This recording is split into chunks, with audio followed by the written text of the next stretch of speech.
धन्यवाद। सबसे पहले मैं पिता परमेश्वर का महान पवित्र नाम को बहुत बहुत धन्यवाद देता हूँ कि फिर से प्रभु ये छोटे वीडियो बनाने के लिए हमको एक मौका प्रभु दिया है।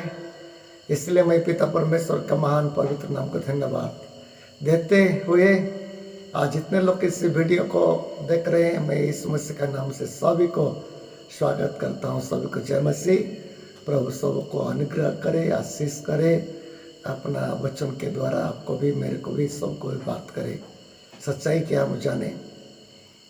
मेरा प्रिय भाई और बहन, मैं एक बात है, खाली केवल वचन नहीं है। आजकल का जो वीडियो वायरल हो रहा है, ये सब देख करके किसी किसी वीडियो को आपको ऐड करके मैं दिखा करके कुछ बोल रहा हूँ। बाइबल में जो लिखा है उसी का पद के अनुसार दिखा रहा हूँ। तो आज भी दिखाऊंगा, तो आप शुरू से लेकर आखिरी तक देखिए और बाद में आप कमेंट करिए, आपका राय क्या है, आपका इच्छा क्या है। कोई प्रश्न है तो कमेंट में लिखिए, सब्सक्राइब करिए, अपना अपना लोगों को शेयर करिए, लाइक करिए। धन्यवाद। हम कुछ बोलने का पहले, दिखाने का पहले हम एक छोटा सा एक कोरस गाना गाएंगे, अर्थात सुनेंगे, बाद में हम लोग आगे बढ़ेंगे।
ठीक है, हम तो एक कोरस सुने। अभी हम कुछ बात हम बाइबल के अनुसार रखते हैं। तो मैं पिछले वीडियो में आप लोग को बता करके बताया था बाइबल में लिखा है, फिर से हम पढ़ेंगे। बाइबल में एक बड़ा विषय बाइबल में लिखा हुआ है। कल मूर्ति में दिखाया था, आज लूका 3:7 में फिर से हम पढ़ेंगे और मत्ती 12:34 में फिर से हम देखेंगे। बाद में आज का वचन में कुछ हम सोचेंगे बाइबल का बात कैसा लिखा है, उसका अर्थ क्या है, हम लोग क्या है सोचेंगे।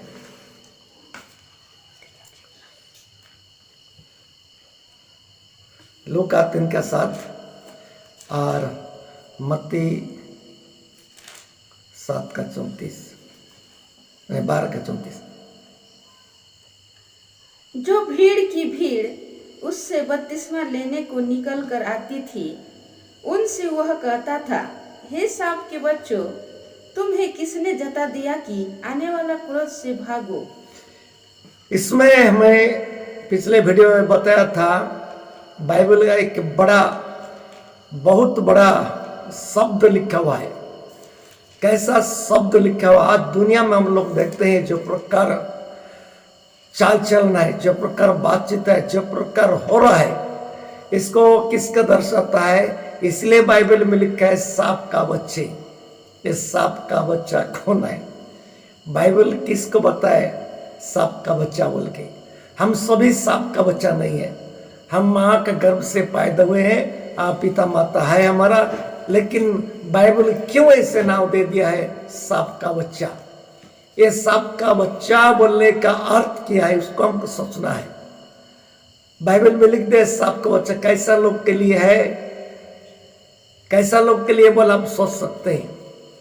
और इसमें लिखा है आने वाली क्रोध से भागने के लिए कौन तुमको बता दिया है। आने वाली क्रोध के लिए बाइबल बताती है। मेरा प्रिय भाई और बहन जितने लोग सुन रहे हैं, दुनिया ऐसी नहीं है, आने वाली क्रोध के लिए रखा गया है। आने वाली क्रोध के लिए दुनिया रखा गया है, इसलिए बाइबल सूचना दे रही है आने वाली एक दिन क्रोध के दिन के लिए दुनिया है। क्योंकि परमेश्वर का क्रोध क्यों आता है, सारा विश्व तो उन्हीं का सृष्टि है। सारा विश्व हमारा जितना देश महादेश है, जितना प्राणी है, देखने में अनदेखा में जितना है, सब उन्हीं के द्वारा सृजा गया है और उन्हीं के द्वारा ही है हमारा। लेकिन आज हम देखते हैं आने वाली क्रोध, परमेश्वर का क्रोध क्यों ये दुनिया में आएगा। अब थोड़ा सोच के देखिए, अब परमेश्वर क्रोध क्यों आता है, काहे के लिए परमेश्वर का क्रोध आता है।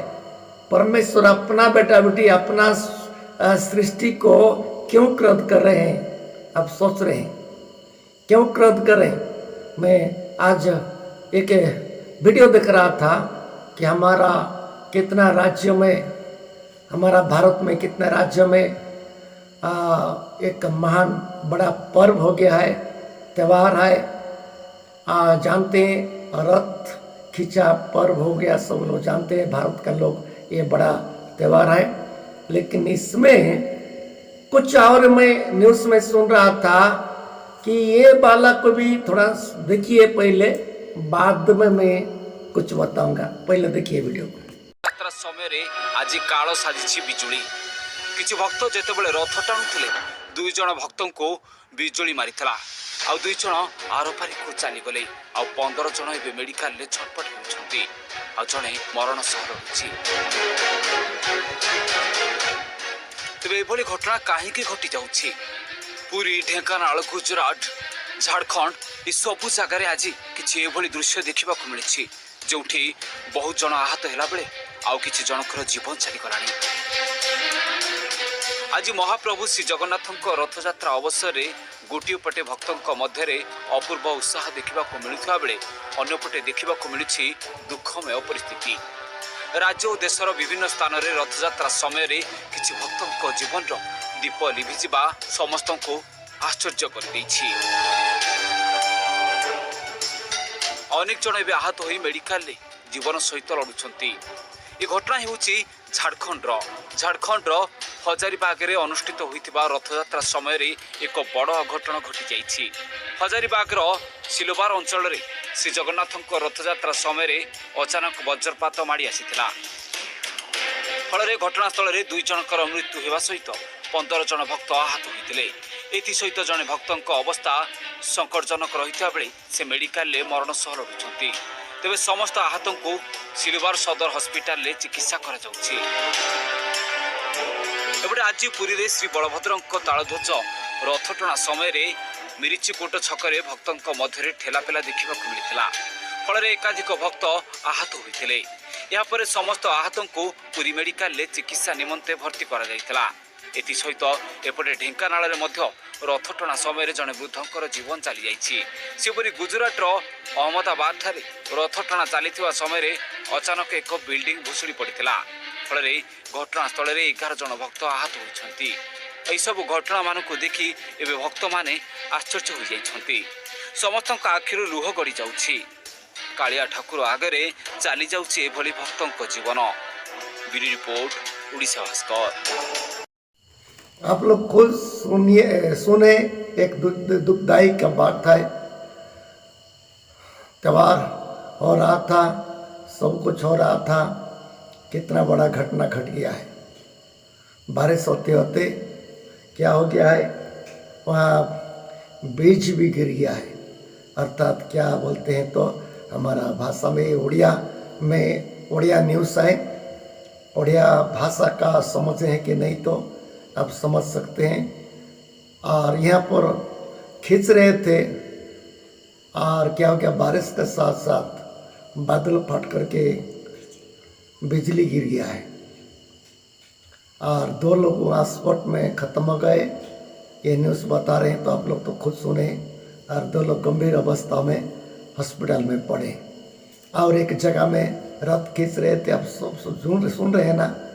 और एक बड़ा बिल्डिंग पूरा क्या हो गया, गिर गया, फिसल गया है। वहाँ का कितना लोग का घायल हो गए। अभी उन लोग भी मौत से जूझ रहे हैं हॉस्पिटल में। और हम लोग सुन रहे थे कितने लोग का, बच्चे लोग का 58 बच्चे लोग का कोई लापता हो गया है। मेरा प्रिय भाई और बहन, दुख की बात है। ये क्या है, किसी का आस्था के लिए हम कुछ नहीं बोल रहे हैं, अपना अपना आस्था के लिए कर रहे हैं। लेकिन इतना बड़ा कांड क्यों हो रहा है, इसको हम सोचना है। बाइबल बताते आने वाले क्रोध के लिए कौन तुमको जताया कि तुम लोग की ये आकर के हो जाओ बपतिस्मा ले जाओ।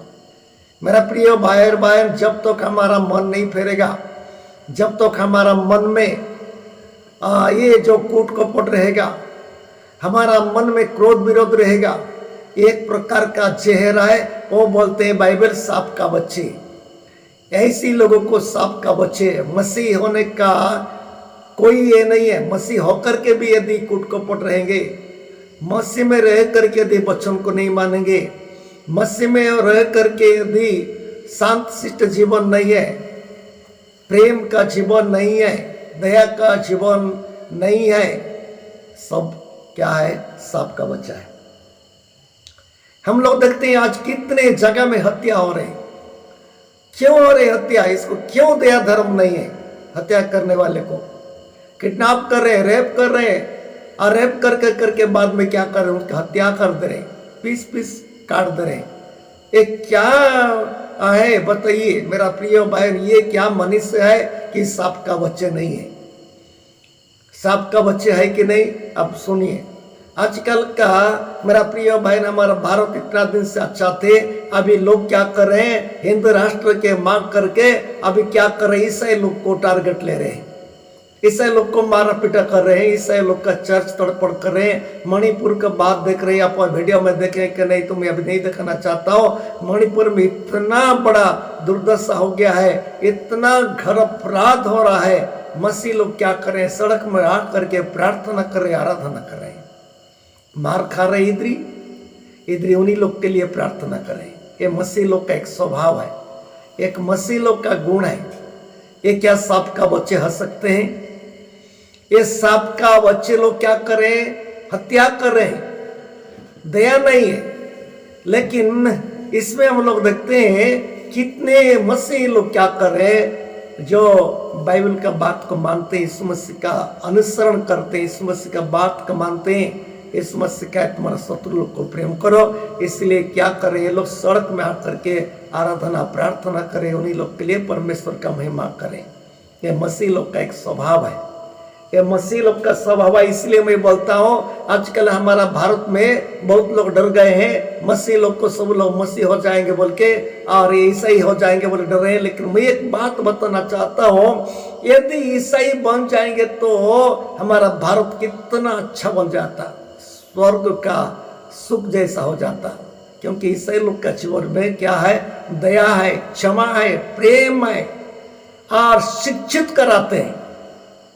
मैं एक वीडियो में आप लोग को दिखाना चाहता हूँ, एक बहन क्या बोल रही है, सुनिए, बाद में बात करें। स्कूल है जिसमें 95% हिंदू मुस्लिम सिख ईसाइयों के बच्चे पढ़ते हैं, 5% हम ईसाइयों के बच्चे पढ़ते हैं। बड़ा अफसोस हो रहा है आज मुझे इस लांछन को सुनते हुए कि काश हम धर्म परिवर्तन करते तो पूरा भारत ईसाई होता, पूरा भारत आज ईसाई होता।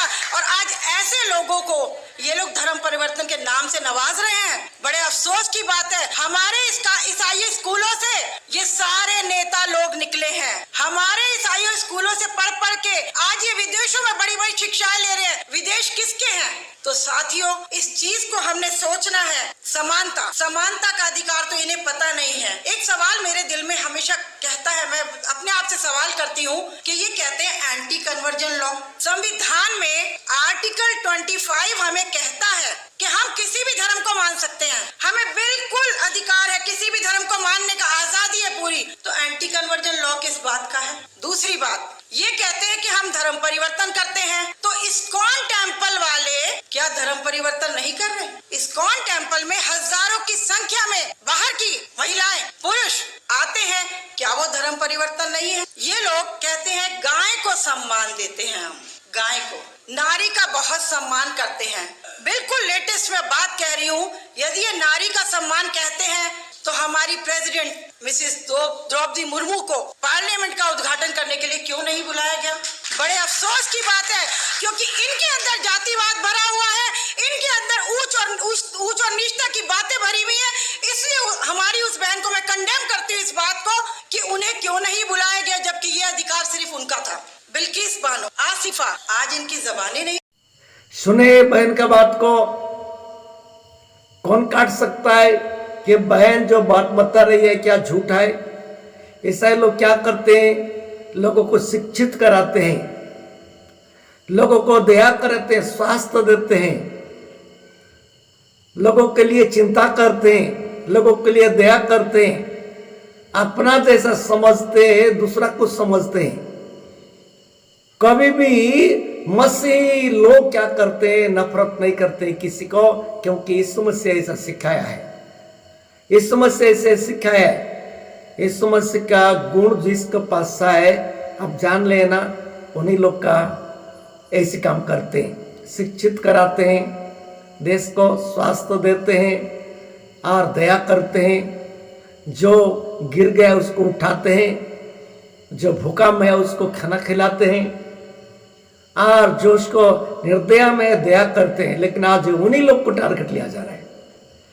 लेकिन आज मसीह लोग को टारगेट लिया जा करके मसीह लोग को ऐसे ऐसे कर रहे हैं, अरे बोल रहे हैं हम हिंदू है, हम हिंदू है, हम हिंदू है। हिंदू के लिए मैं एक बात मैं आप लोग को बताना चाहता हूँ। एक बड़ा विशेषज्ञ हिंदू के लिए कुछ बात बता रहे हैं, सुनिए, बाद में हम बंद करेंगे। ठीक है, धन्यवाद। इतिहास है और थोड़ा सा इस पर हमें जरूर समझाएं। जबकि कहा जाता है कि हिंदू जो है वो पाली नहीं, किसी भारतीय भाषा का शब्द नहीं है, ये फारसी भाषा का शब्द है। संतोष जी, जैसा कि मैंने अभी शिक्षा व्यवस्था पे प्रकाश डाला कि शिक्षा ही वह वस्तु है जो विकास का रास्ता खोलती है, विकास के द्वार खोलती है, और अशिक्षा से अविद्या उत्पन्न होती है। अविद्या का मतलब है सही गलत में पहचान न कर पाना। तो हमारे वह भाई जो अशिक्षित हैं वह सही और गलत में पहचान नहीं कर पाते हैं कि हमारे हित में सही क्या है, हमारे हित में गलत क्या है। जब तक यहाँ की शिक्षा व्यवस्था बदलेगी नहीं, वो इन बातों को समझ नहीं पाएंगे। जहाँ तक हिंदू शब्द का अर्थ है, देखिए, हम भारत में प्राचीन युग से लेकर और ये राजपूत युग तक आता है, तब तक ये हिंदू शब्द नहीं है। यहाँ आर्य या अन्य शब्द प्रचलित रहे हैं और हिंदू शब्द नहीं था। भारतवर्ष में जब विदेशियों के आक्रमण हुए, अरब देशों से लोग आए, सबसे पहले गजनी का महमूद आया, उसके पास गौर का मोहम्मद आया, तब उन लोगों ने यहाँ आक्रमण किए। उन लोगों ने सिंधु नदी को पार किया। सिंधु नदी की कई धाराएं थीं जो अब पाकिस्तान है, पंजाब है, इन दोनों क्षेत्रों में बटी हुई हैं। इन नदियों को पार किया तो उन्होंने सिंधु शब्द जो है, सा शब्द अरबी में है ही नहीं, अरबी फारसी में शाह शब्द है ही नहीं, तो उन्होंने सिंधु को हिंदू कहा और सिंधु नदी के रहने वालों को हिंदुस्तान कहा। स्थान रहने का मतलब होता है जो भारत में भी प्राचीन काल में प्रचलित रहा है और अरब देशों में भी प्रचलित रहा है, क्योंकि भारत के लोगों का अरब के लोगों से व्यापारिक संबंध रहे हैं।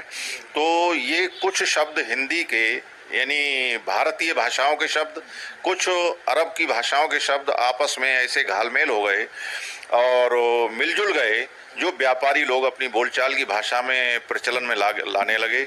उनको उर्दू भी कहा गया इसी भाषा को। तो बाहर के जो आक्रमणकारी आए उन्होंने सिंधु को हिंदू कहा और सिंधुस्तान के रहने वालों को हिंदुस्तान कह दिया उन्होंने।